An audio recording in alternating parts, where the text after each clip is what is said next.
ખાવાનું પીરસે છે, અમારી જીભ કાપી લે છે. સરકાર અમને એ બધા જ હક્કો છે એ હક્કો આપવાની વાત કરે છે અને અમારા હાથ કાપી લે છે.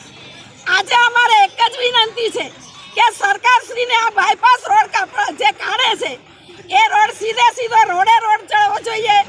અમારા લીલછા ખલવાડ કે પછી મહુ ગામની સેજ પણ આદિવાસીઓની એક સેજ પણ જમીન જવી જોઈએ. જો અમારી જમીન જશે, જ્યાં સુધી અમારામાં જીવ હશે અમે જીવ આપી દઈશું. અમે જમીન આપવા માટે તૈયાર નથી. આદિવાસી માટે સ્પેશિયલ એક કાયદાનું પણ ઉલ્લંઘન કરી રહી છે.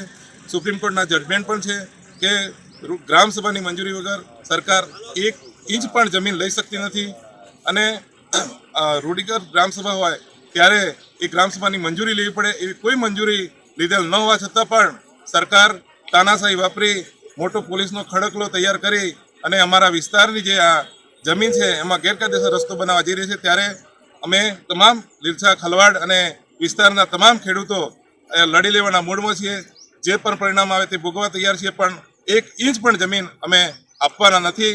અમારી તમામ માહિતીથી અપડેટ રહેવા માટે જોડાયેલા રહો S9 ન્યૂઝ સાથે.